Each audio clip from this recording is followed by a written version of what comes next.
Mas hoje eu quero partilhar com você algo que tem afligido a minha alma, algo que tem inquietado meu coração em relação à igreja. E eu já tenho compartilhado essa mensagem em outros lugares, mas eu confesso para vocês que eu, como pastor, ando um pouco apreensivo, angustiado e até aflito com aquilo que tenho visto, ouvido por esse Brasil afora. Deus me tem dado o privilégio de em mais de 1000 igrejas, das mais diferentes matizes denominacionais, e parece-me que este diagnóstico está presente na vasta maioria das igrejas. E eu hoje gostaria de trazer esse desafio para o seu coração. Eu quero que você abra comigo então sua Bíblia em Apocalipse, capítulo 1, e nós vamos ler dos versos 9 a 13. Apocalipse 1, 9 a 13.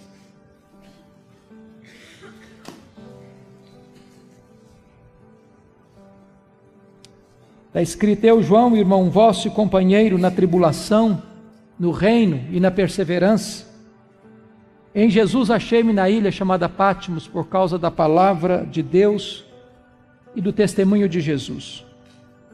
Achei-me em espírito no dia do Senhor, e ouvi por detrás de mim grande voz, como de trombeta, dizendo: o que vês escreve em livro e manda às 7 igrejas: Éfeso, Esmirna, Pérgamo, Tiatira, Sardes, Filadélfia e Laodiceia. Voltei-me para ver quem falava comigo, e voltado vi 7 candeeiros de ouro, e no meio dos candeeiros um semelhante a filho de homem. Agora capítulo 3, por favor, versos 14 a 22. Ao anjo da igreja em Laodiceia escreve: estas coisas diz o Amém, a testemunha fiel e verdadeira, o princípio da criação de Deus. Conheço as tuas obras, e nem és quente nem frio. Quem dera fosses frio ou quente. Assim, porque és morno e nem és quente nem frio, estou a ponto de vomitar-te da minha boca. Pois dizes: estou rico e abastado, e não preciso de coisa nenhuma, e nem sabes que tu és infeliz, miserável, pobre, cego e nu. Aconselho-te que de mim compres ouro refinado pelo fogo, a fim de te enriqueceres, vestiduras brancas para te vestires, a fim de que não seja manifesta a vergonha da tua nudez, e colírio para ungir os teus olhos, a fim de que vejas. Pois eu repreendo e disciplina a quantos amo, sê pois zeloso e arrepende-te. Eis que estou à porta e bato. Se alguém ouvir a minha voz e abrir a porta, eu entrarei e cearei com ele, e ele comigo. Ao vencedor, dar-lhe-ei sentar-se comigo no meu trono, como eu venci, sentei com meu Pai no seu trono. Quem tem ouvidos, ouça o que o Espírito diz às igrejas. Amém. Meus irmãos, já corria o ano de 54 da era cristã, quando Nero assumiu o governo de Roma como imperador, aos 17 anos de idade. E desde que esse jovem imperador assumiu o governo de Roma, é que a preocupação de um período muito difícil surgiria na vida da igreja. Ele era um camarada louco, megalomaníaco, violento e devasso. Mandou matar sua própria mãe, outros membros da sua família. 10 anos depois que Nero estava governando Roma, exatamente no ano 64, precisamente no dia 17 de julho daquele ano, esse homem, diz os historiadores, incendiou a capital do império. Queria reconstruir a Roma mais bela. Subiu para o alto da torre de Mecenas, vestido de ator, tangendo a sua lira, assistindo de lá o espetáculo das chamas destruindo a cidade. Foram 7 noites e 6 dias de incêndio, de 17 de julho a 24 de julho de 64. Quando o incêndio acabou, a cidade estava devastada. Dos 14 bairros de Roma, 10 deles foram devastados. Os 4 bairros restantes, densamente povoados por judeus e cristãos, dão a Nero um álibi para botar a culpa do incêndio nos cristãos. E começa ali uma brutal, sangrenta e cruel perseguição. Os historiadores afirmam que faltou madeira na época para fazer cruz, tamanha quantidade de crentes que foram crucificados. Os crentes eram cobertos de piche, amarrados nos postes, queimados vivos para iluminar as ruas e as praças de Roma. Um verdadeiro massacre. 2 anos depois, ano 66, explode uma rebelião dos judeus em Israel, mormente em Cesareia Marítima, porque uma sinagoga judaica fora profanada e os zelotes, que nunca foram favoráveis ao governo de Roma e Israel, se rebelaram. Naquela época, Roma manda para lá o general Tito, para tentar resolver aquele motim, aquela rebelião. 2 anos depois, ano 68, Nero está numa situação insustentável com o Senado romano. O Senado o depõe, ele entra em crise, tira sua própria vida e se mata. 2 anos depois, ano 70, a rebelião em Israel é incontrolável. O general Tito cerca Jerusalém, invade Jerusalém, destrói Jerusalém, queima o templo de Jerusalém, passa ao fio da espada milhares de judeus e cristãos e promove o que nós chamamos de a maior diáspora, a maior dispersão dos judeus de todos os tempos, desde o ano 70 até 14 de maio de 1948, quando Israel retorna ao seu território. Nesse mesmo ano, o imperador Vespasiano inaugura em Roma o Coliseu. E numa festa de 100 dias de inauguração, mais de 10 mil cristãos foram mortos com requintes de crueldade. Eles eram enrolados em peles de animais, jogados nas arenas para os cães morderem, para os touros pisarem, para os leões esfaimados da Líbia devorarem. Verdadeiro banho de sangue. Ano de número 86 da era cristã. Assume o governo de Roma Domiciano, chamado de Segundo Nero, pela crueldade com que perseguiu a igreja. O primeiro imperador a arrogar para si o título de Senhor e Deus, pois foi este imperador que deportou o apóstolo João, então pastor da igreja de Éfeso, capital da Ásia Menor, para a ilha do Mar Egeu, a ilha de Pátimos. E vale ressaltar que a essas alturas o único representante do colégio apostólico vivo era João. Todos os demais apóstolos estavam mortos pelo viés do martírio. Certamente o propósito de Domiciano era calar a voz do último apóstolo do Senhor Jesus Cristo, fechando-lhe todas as portas na terra, isolando-o nessa ilha vulcânica. Mas quando todas as portas se fecharam para João na terra, Deus abriu-lhe uma porta no céu e disse: sobe para aqui e eu te mostrarei não as coisas que talvez aconteçam, não as coisas que podem acontecer, eu te mostrarei as coisas que devem acontecer. Até nas horas mais sombrias, amargas, adversas, Deus está no trono. As rédeas da igreja estão nas suas poderosas mãos. Deus nunca perdeu o controle. Aquele dia era um dia de domingo, era o dia do Senhor. Quando João escuta atrás dele uma voz como de trombeta dizendo: o que vês, escreve em livro e manda às 7 igrejas: Éfeso, Esmirna, Pérgamo, Tiatira, Sardes, Filadélfia e Laodiceia. Diz que quando João se voltou para ver quem falava com ele, ele não viu quem falava com ele. Ele viu 7 candeeiros de ouro. Ele viu as 7 igrejas. E no meio das igrejas, um semelhante a filho de homem. O mundo só pode ver Jesus na igreja e através da igreja. Mas o Cristo que João vê não é mais o Cristo angustiado, com angústia mortal, chorando, suando sangue, prostrado sobre os seus joelhos, daquele Getsêmani. O Cristo que João vê não é mais o Cristo humilhado, cuspido e esbordoado do sinédrio judaico. O Cristo que João vê Não é o Cristo humilhado, vilipendiado do pretório romano. O Cristo que João vê. Não é o Cristo que caminha, carregando uma cruz pesada, debaixo dos apupos e vaias de uma multidão ensandecida, tresloucada, sangue sedenta. O Cristo que João vê não é o Cristo suspenso entre a terra e os céus, pregado naquela cruz. O Cristo que João vê é o Cristo da glória, é o Cristo vencedor, é o Cristo onipotente.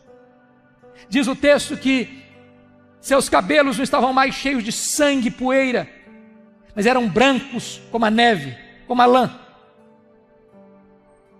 Seus olhos não estavam mais empapuçados de sangue, mas eram como chamas de fogo. Suas mãos não estavam mais esmagadas pelos cravos, mas sustentavam a igreja. Seus pés não estavam mais presos ao lenho, mas eram como bronze polido. Sua voz não estava mais embargada pela sede, era como voz de muitas águas. E o seu rosto não estava mais desfigurado, mas brilhava como o sol no seu fulgor. Quando João vê o Cristo da glória, ele cai aos seus pés como morto. E o Cristo da glória põe a mão direita sobre ele, diz: não temas, João, eu sou o primeiro e o último. Eis que eu estive morto, mas estou vivo pelos séculos dos séculos e tenho as chaves da morte e do inferno. Nós não adoramos o Cristo que esteve vivo e está morto, nós adoramos o Cristo que esteve morto e está vivo pelos séculos dos séculos. No verso de número 13, vemos que Jesus está no meio das igrejas, no meio, e eu quero dizer para você, com toda a convicção de fé, que Jesus está no nosso meio nesta noite. E é porque Ele está no nosso meio nesta noite que nós estamos aqui. Porque se Ele não estivesse aqui, não teria sentido estarmos aqui. E Ele está no nosso meio. Não apenas de forma estática, olha comigo o capítulo 2, versículo 1. Porque diz aí que Ele não está apenas presente no meio das igrejas, mas Ele anda no meio das igrejas.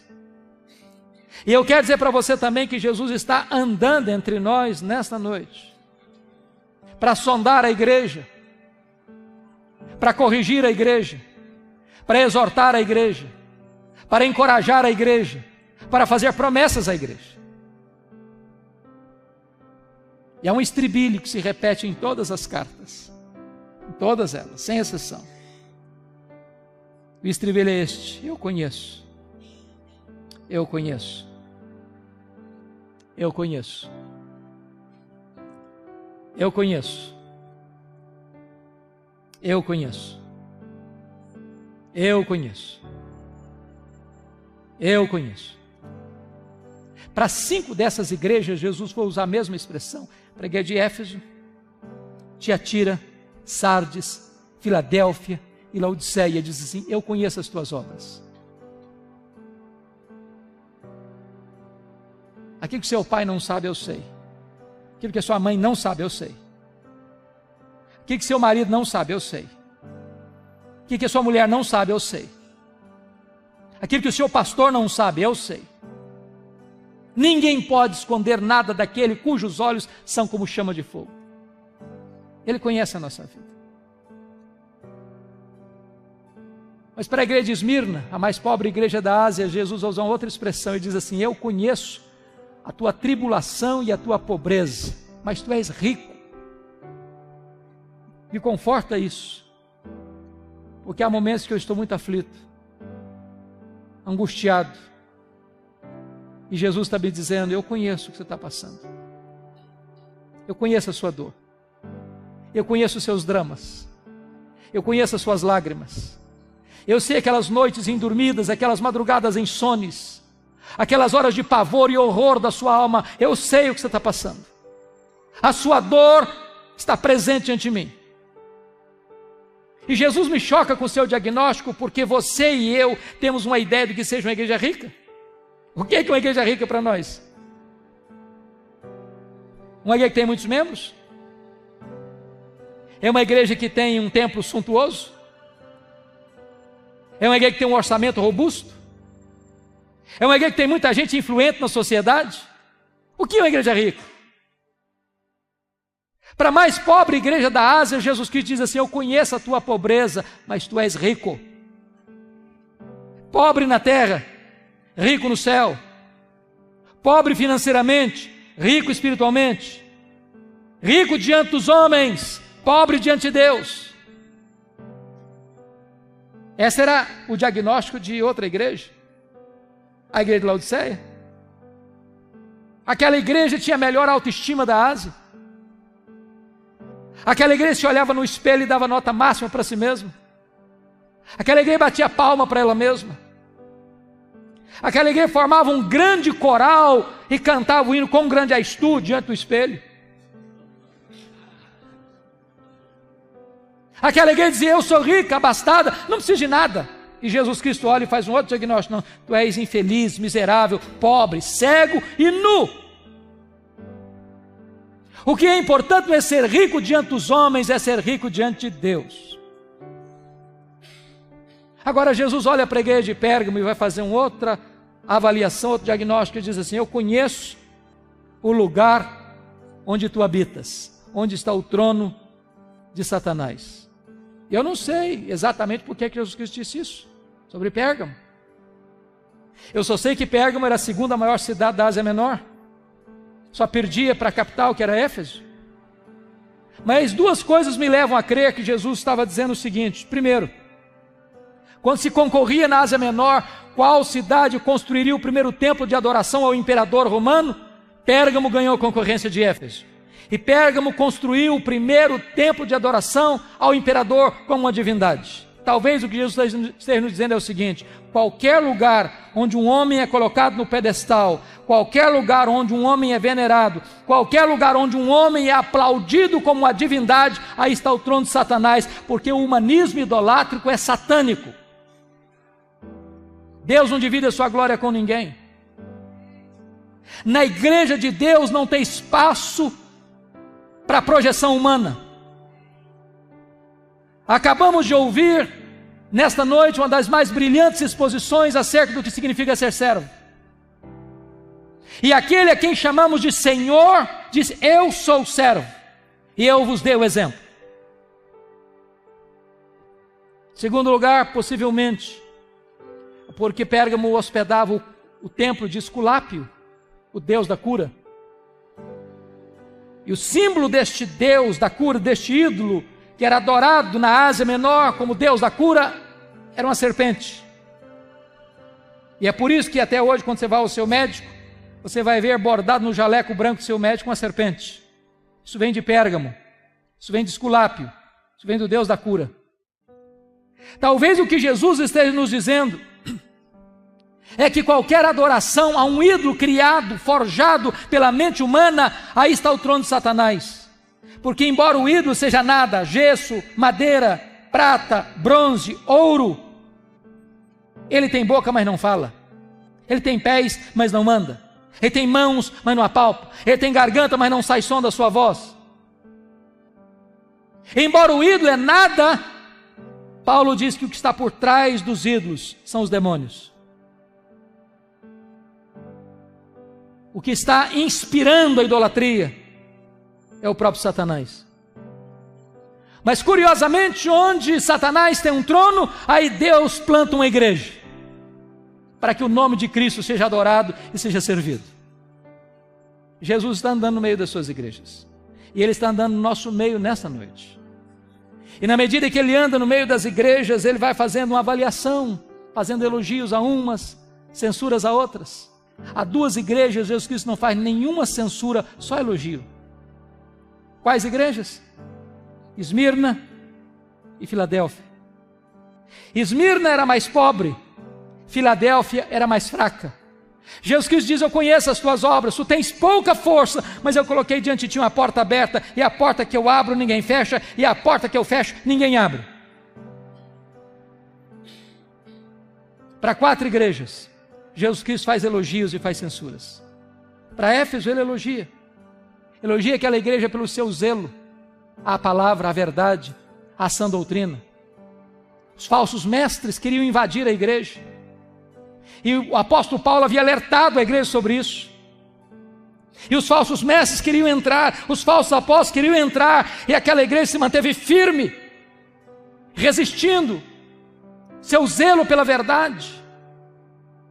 Isso nos ensina uma gloriosa mensagem hoje, porque há muitas igrejas hoje que, no afã de se tornarem populares, de arrebanharem pessoas, mudam a mensagem, substituem o evangelho por um substituto barato do evangelho, pregam um outro evangelho, pregam uma mensagem mais palatável, mais ao gosto do freguês.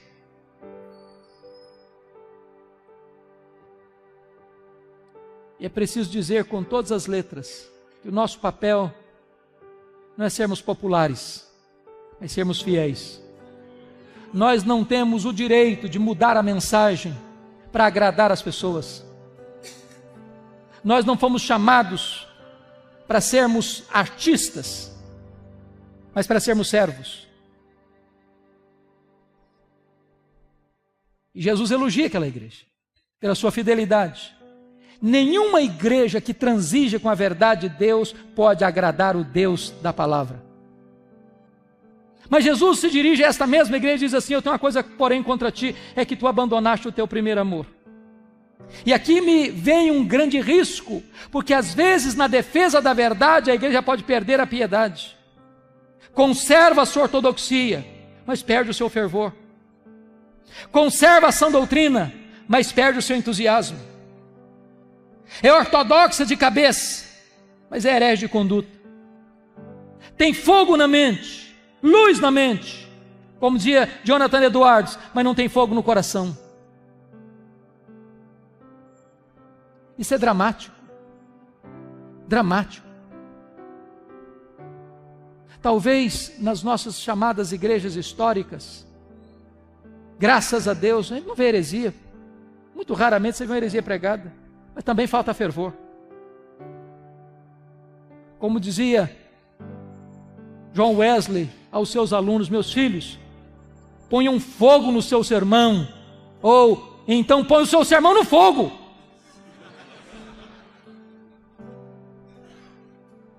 Falta fervor, queridos. Falta fervor. Jesus Cristo elogia a igreja de Tiatira, porque aquela igreja agora, quando escreve, tem mais fé, mais obras e mais amor do que lá atrás. Mas Jesus diz assim: eu tenho uma coisa contra ti, é que tu permites que esta falsa profetisa Jezabel induza o meu povo à prostituição. Agora preste bem atenção uma coisa: Éfeso tinha doutrina, mas não tinha amor. Tiatira tinha amor, mas não tinha doutrina. Nós poderíamos ser a igreja mais acolhedora da cidade. Nós poderíamos ser a igreja onde o culto fosse a coisa mais gostosa de participar da cidade. Nós poderíamos ter uma congregação plena de comunhão, de koinonia. Mas se nos falta a sã doutrina, essa igreja também não agrada a Jesus. Nós não podemos separar o que Deus uniu: teologia e ética, doutrina e vida, credo e conduta, teologia e piedade. Jesus elogia a igreja de Pérgamo. Os líderes da igreja de Pérgamo, sobretudo o seu líder principal, Antipas, foi martirizado na igreja. E diz os historiadores que dentro de um boi de bronze carbonizado. Está escrito aí no seu texto sobre o martírio de Antipas. Mas nessa mesma igreja, onde tem crente morrendo pela sua fé, tem gente flertando com o pecado, seguindo as doutrinas de Balaão, vivendo uma vida completamente compactuada com o pecado e muito amigável com o mundo. Isso me deixa perplexo. Porque numa mesma igreja, que escuta o mesmo pastor, que participa do mesmo conjunto, que canta no mesmo coral, que se reúne à mesa para participar da mesma ceia do Senhor, tem crentes cheios do Espírito Santo e tem gente vivendo em pecado. Tem gente andando com Deus e tem gente apenas imitando a fé cristã. Um arremedo de cristianismo. Jesus se dirige à igreja de Sardes, e aquela igreja tinha uma fama na cidade, uma igreja viva, avivada. Talvez o culto daquela igreja impressionasse tanta gente. Tem muita gente que pensa que espiritualidade é sinônimo de emoção. Se tiver calafrio na espinha, é espiritual. Se sentir alguma coisa esquisita, então é de Deus. Se tiver algum êxtase, então é o Espírito Santo. Mas uma mensagem como a que ouvimos agora há pouco do Paulo, que às vezes dá um nó na nossa cabeça e nos faz pensar, a gente pensa, onde está o Espírito Santo? E Jesus Cristo olha para essa igreja, que talvez dá tanta importância à emoção, ao sentimento, ao êxtase. Jesus Cristo diz, não, você só tem nome que vive, você está morta. Essa fachada aí, esse verniz aí, não passa de uma casca. Não tem realidade, não tem substância, não tem concretude, não tem realidade. Mas o que me choca, queridos, é que Jesus é tão diferente de mim, de você, na análise que faz da igreja. Porque a visão que ele tem é diferente da minha. A igreja que se diz rica, Jesus Cristo está dizendo, não, você é pobre. A igreja que diz que é pobre, Jesus, não, você é rica. A igreja diz que está viva, Jesus, não, você está morta. A igreja diz, eu sou fraca, mas eu coloquei diante de você uma porta aberta.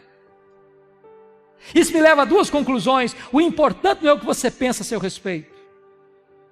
O importante não é o que as pessoas dizem a seu respeito. O importante é o que Jesus diz a seu respeito. Jesus não tem uma opinião sobre nós. Jesus tem um diagnóstico. Ele conhece a nossa vida.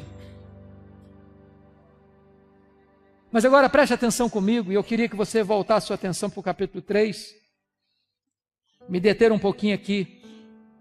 Para a igreja que tinha a melhor autoestima da Ásia. Para a igreja que deu a melhor nota para si mesma.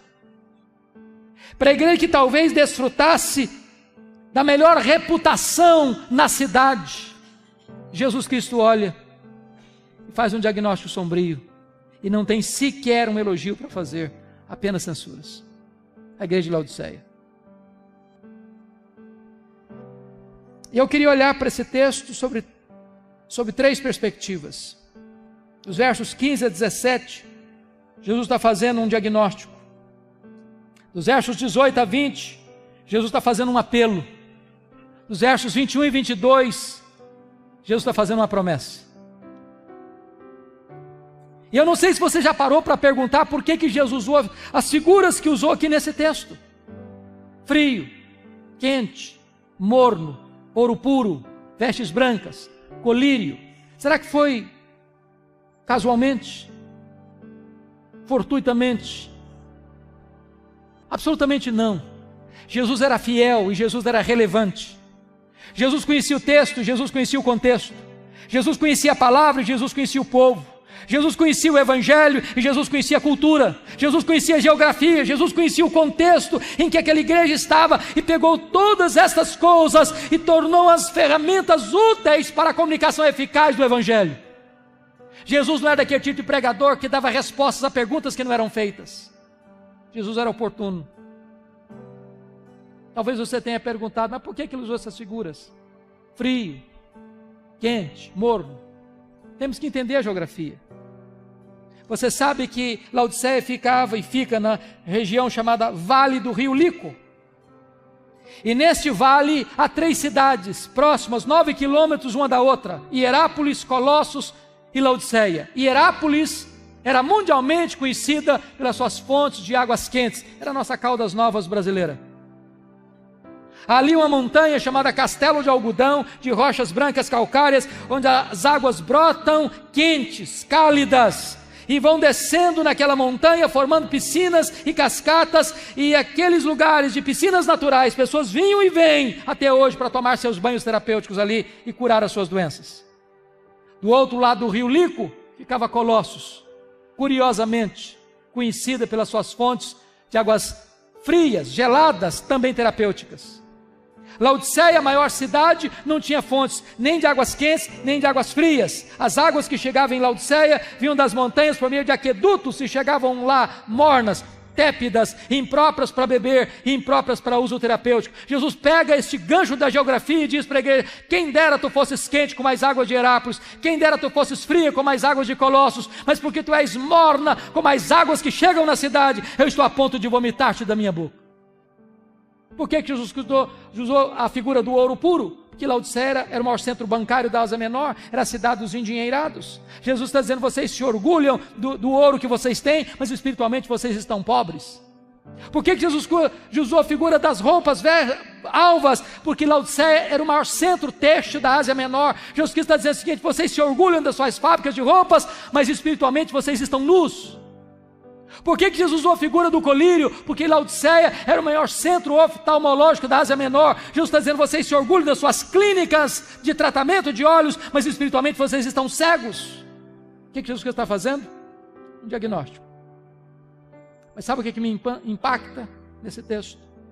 Não é o que Jesus vê, é o que Jesus não vê nessa igreja.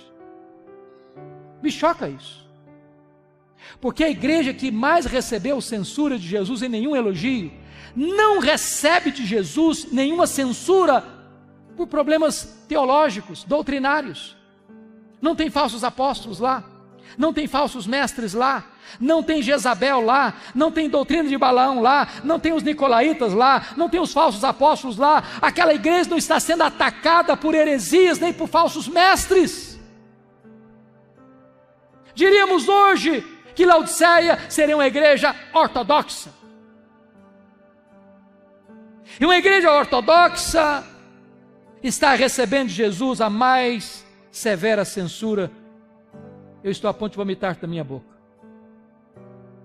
Leia as cartas e vocês ficarão chocados. Não há nenhuma censura de Jesus de problemas morais na igreja de Laodiceia. Havia problema moral na igreja de Pérgamo, havia problema moral na igreja de Tiatira, havia problema moral na igreja de Sardes. Nessa igreja não há nenhuma denúncia de escândalos, de pecados.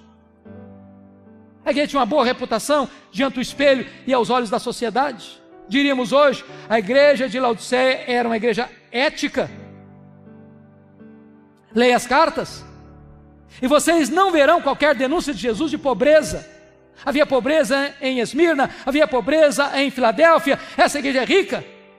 Os teólogos da prosperidade não fariam sucesso lá, todo mundo já era rico. Essa igreja era próspera. Leia as cartas e você não verá qualquer denúncia de Jesus de problemas de perseguição. Havia perseguição religiosa em Éfeso, havia perseguição política em Pérgamo. Essa igreja está em paz. E eu confesso para vocês uma coisa: se eu morasse lá, naquela ocasião, eu queria ser membro da igreja de Laodiceia. Era a melhor igreja. A melhor igreja. Definitivamente a melhor igreja. Ela era ortodoxa, ela era ética, ela era próspera, ela estava em paz. E eu quero dizer para você, em nome de Jesus, nesta noite, que a ortodoxia é boa, necessária, insubstituível. Eu quero dizer para você que a ética é necessária, que ela é boa, que ela é insubstituível. Eu quero dizer para você que a prosperidade é uma bênção de Deus. E a maioria de nós que está aqui tem mais do que necessita para viver. Eu quero dizer para você que viver em paz é uma bênção.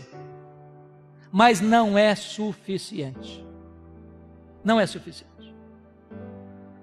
Então nos resta uma pergunta: qual é o diagnóstico que Jesus Cristo faz a essa igreja que tanto angustia, que lhe provoca tanto desconforto? Só um diagnóstico, só um: falta de fervor espiritual.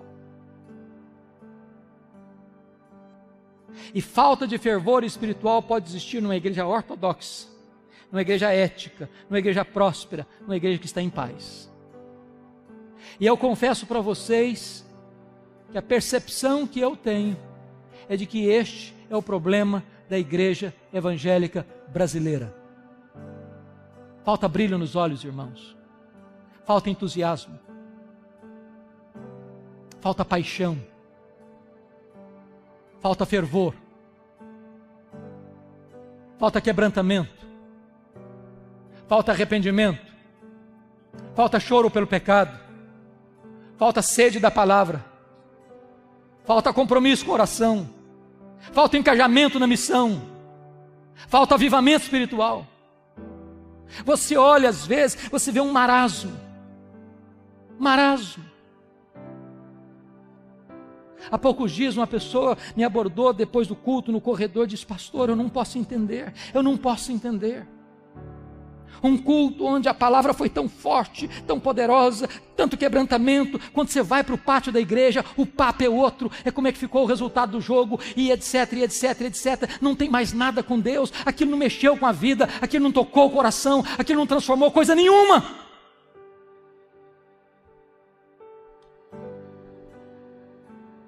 Eu temo, irmãos, que a igreja evangélica brasileira esteja dando passos largos e decisivos rumo à secularização.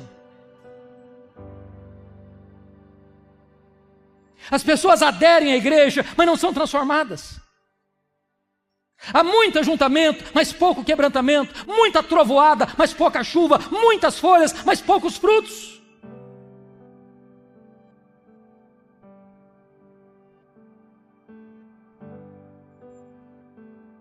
O índice de divórcio hoje dentro da igreja é quase o mesmo fora da igreja. O índice de rapaz e moça que vai para a cama na época do namoro é quase o mesmo dentro da igreja que fora da igreja. A igreja evangélica brasileira está sendo mais conhecida pelos seus escândalos do que pelo seu exemplo.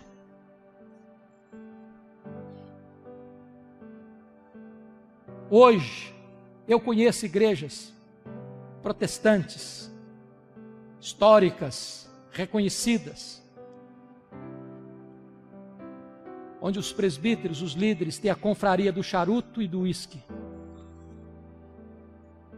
Eu conheço igreja onde a juventude sai de uma reunião de oração e vai para a balada, até de madrugada.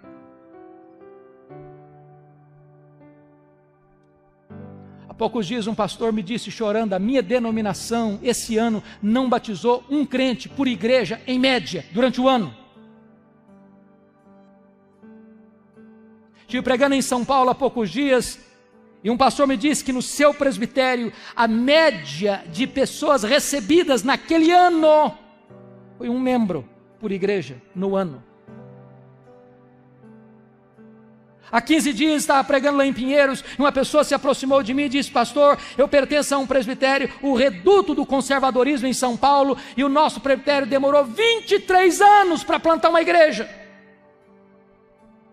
E nós temos boas desculpas teológicas para isso.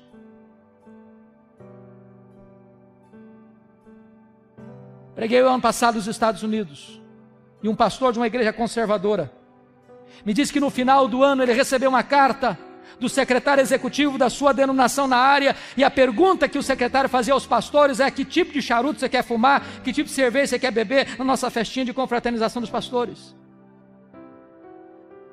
Há 15 dias estive pregando num congresso em Nova York, e o pastor que me levava para uma Assembleia de Deus para pregar à noite me disse: pastor Hernandes, no meu bairro aqui onde está a nossa igreja, 11 templos estão sendo vendidos porque o povo já não vem mais para a igreja.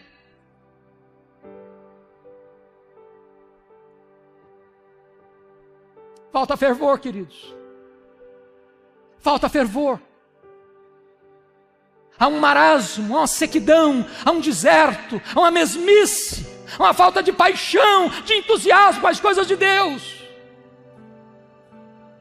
E nós estamos nos olhando no espelho e nos achando o máximo.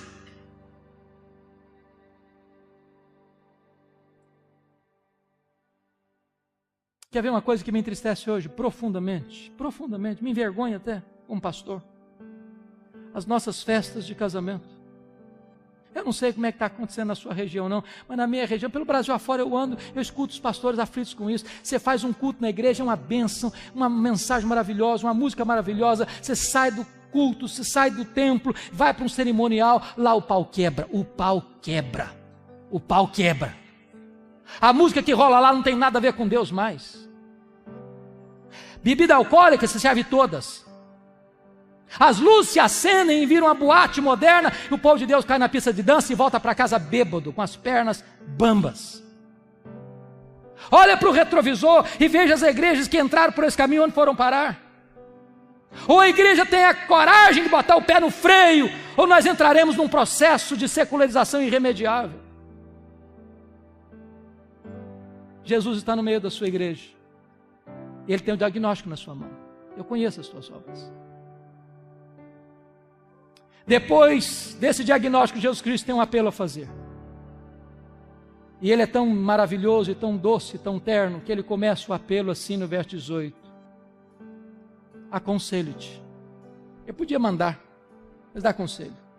Aconselho-te, que tu compres de mim ouro refinado pelo fogo para te enriqueceres, vestiduras brancas para te vestires, a fim de que não seja manifesta a vergonha da tua nudez, e colírio para ungir os teus olhos, a fim de que vejas. E Jesus está nos dando a pista aqui. Aconselho-te que tu compres de mim, que tu compres de mim, que tu compres de mim. Porque eu conheço você também, muitos pastores, muitos líderes, muitas igrejas e até denominações que se perderam na busca do fervor e entraram por caminhos estranhos, de falsas doutrinas, de experiências perigosas e se desencaminharam. E Jesus está nos dizendo o seguinte: o único que pode restaurar o fervor no nosso coração é o próprio Senhor Jesus. Nós não temos que correr atrás das últimas novidades do mercado da fé, nós temos que nos voltar para Jesus, é Ele quem aquece o coração. Quando aqueles discípulos de Emaús tiveram um encontro com Jesus e os seus olhos foram abertos, o coração aqueceu. Porque quando os olhos se abrem e o coração aquece, também os pés se apressam.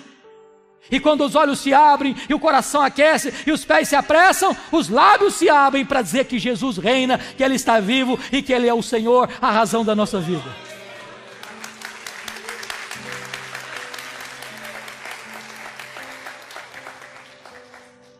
Quando chega no verso 19, Jesus tem uma afirmação a fazer e uma ordem a dar. Ele diz assim: eu repreendo e disciplino a quantos amo. E tem hora, queridos, que pregar sobre esse texto constrange profundamente. Profundamente. Porque Jesus está pegando muito pesado. Muito pesado. Essa mensagem não é politicamente correta. Ela não é popular. Não é aquele tipo de mensagem que o pregador recebe um tapinha nas costas na porta da igreja. Mas sabe por que Jesus está pegando pesado comigo, com você? Porque Ele está dizendo o seguinte: eu não desisto de você. Eu não abro mão da sua vida. Eu não fui para a cruz, eu não morri, eu não ressuscitei para gerar um crente apático, insosso, morno, vazio, insosso, sem sabor. Jesus Cristo foi ao céu e enviou o seu Espírito para que você e eu fôssemos cheios do seu Espírito, revestidos com poder, o mesmo poder que ressuscitou Jesus dentre os mortos.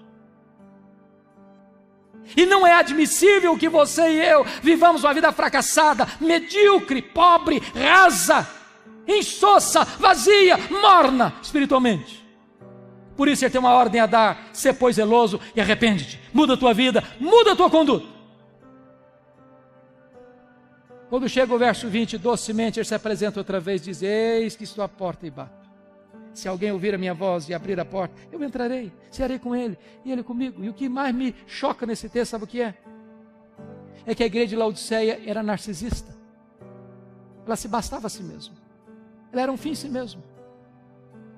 Tudo acontecia com ela, por meio dela e para ela. Ela se reunia porque gostava, ela cantava porque gostava, ela pregava porque gostava, ela ofertava porque gostava, ela fazia tudo porque ela era o centro de todas as coisas. E Jesus do lado de fora ainda. Que Jesus nos convide a cear com Ele. É um milagre. Mas que Ele queira cear conosco é graça. É graça. E a única maneira do coração aquecer é assentar-nos com Jesus. É termos intimidade com Jesus. É conhecermos a sublimidade do conhecimento de Jesus.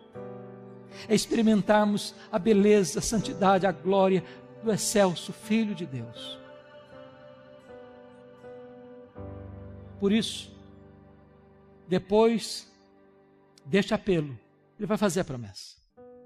E no verso 14 ele diz por que ele tem competência para fazer a promessa. Estas coisas diz o amém. Não tendo ninguém maior do que ele para fazer o juramento, ele é o próprio juramento, ele é o amém. Ele é a última palavra de Deus. Ele é a testemunha fiel e verdadeira, porque o que ele fala, ele cumpre, o que ele faz, ninguém pode impedir sua mão de fazê-lo. E ele é o princípio da criação de Deus, porque foi ele quem trouxe tudo à existência. Sem ele nada do que foi feito se fez. E se ele do nada criou todas as coisas, ele é poderoso também para restaurar o fervor espiritual no seu e no meu coração. E a promessa é esta, no verso 21. Ao vencedor, dar-lhe-ei sentar-se comigo no meu trono, como eu venci e sentei com o meu Pai no seu trono. Preste bem atenção na transição do verso 20 para o verso 21. Ele sai da intimidade da mesa para a publicidade do trono. Quem se assentará publicamente com ele no trono? Quem assentou-se com ele intimamente à mesa. Por isso, Jesus Cristo diz: quem tem ouvidos, ouça o que o Espírito diz às igrejas. Meus irmãos, em julho de 2011 eu fui visitar essas igrejas. Caminhei por todas essas cidades, parei em todos os lugares, e eu confesso a vocês que algumas vezes eu chorei bastante. Porque estas 7 igrejas estão mortas, literalmente mortas. Apenas escombros, pedras reviradas, muita poeira, vaga lembrança de uma igreja que existiu no passado. Nessa mesma região não tem hoje 1% de crentes em Cristo Jesus. Sabem por que essas igrejas morreram? Porque elas não ouviram o que o Espírito Santo disse a elas.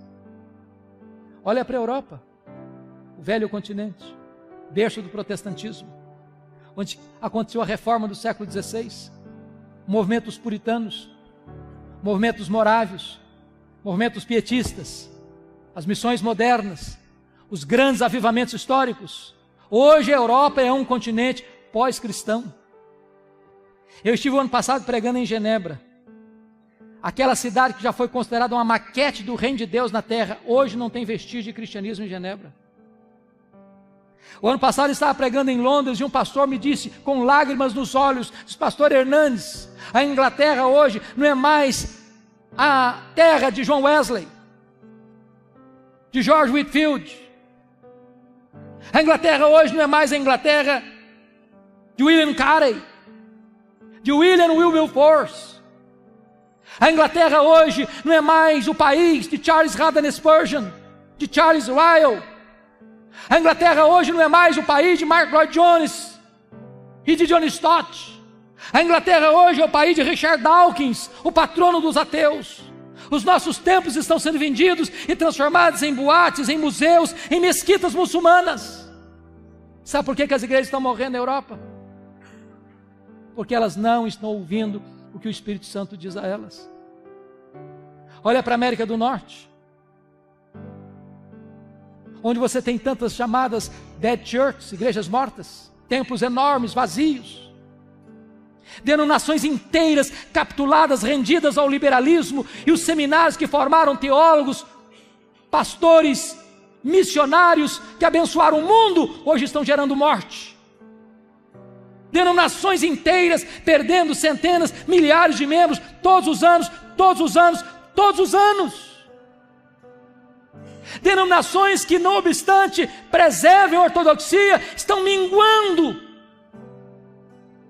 Você entra na igreja e vê algumas cabecinhas brancas, mas a juventude já foi embora da igreja. Porque embora conserve a ortodoxia, perderam o fervor. Como disse para vocês, apenas num bairro de Nova York, 11 templos vendidos, porque não tem mais gente para frequentar. Sabe por que as igrejas estão morrendo na América do Norte? Porque elas não estão ouvindo o que o Espírito Santo diz a elas. Olha para o Brasil, queridos. Olha para o Brasil, onde você já tem denominações capituladas ao liberalismo, perdendo membros ano após ano, minguando, paradas, estagnadas. Onde você tem outros redutos lotados de multidões e multidões, mas não tem evangelho, mas não tem boas novas, mas não prega sobre arrependimento, mas não se prega sobre justificação pela fé, não se prega sobre regeneração, não se prega sobre as glórias por vir. Olha para as denominações, que embora algumas conservem a ortodoxia, mas perderam o fervor, perderam o entusiasmo. Meus irmãos, a cada 3 gerações uma igreja pode correr o risco de entrar num processo de secularização. Aquela geração que nasceu lá no Egito, morreu no deserto. Aquela segunda geração que nasceu no deserto, entrou na terra prometida. Mas aquela geração que nasceu na terra prometida, a terceira geração, já não conhecia Deus mais. Talvez os nossos avós foram mais crentes que os nossos pais. Talvez os nossos pais foram ou são mais crentes do que nós. Talvez nós estamos sendo mais crentes que os nossos filhos. Se Deus não tiver misericórdia, os nossos netos podem herdar uma igreja fria, apática, secularizada. A minha oração e o clamor da minha alma é que Deus nos desperte, é que Deus nos inflame, é que Deus nos aqueça, é que Deus nos traga de volta a pureza do Evangelho, a beleza do Evangelho, a glória do Evangelho. Que nós não nos contentemos apenas em defendermos a ortodoxia, mas que nós tenhamos o coração cheio de fogo, que a igreja se prostre para buscar a Deus, experimentar um poderoso reavivamento espiritual, para que a igreja, ainda que pareça hoje em alguns lugares como um vale de ossos secos, Deus possa soprar com o seu Espírito, tirar as cinzas, acender as brasas e levantar um fogo santo. Que Deus tenha misericórdia de nós, que Deus restaure a nossa sorte. Amém. Vamos orar juntos, queridos. Vamos orar juntos. Se você quiser vir aqui à frente orar comigo, tiver liberdade de fazer isso, pode vir, vamos buscar a Deus.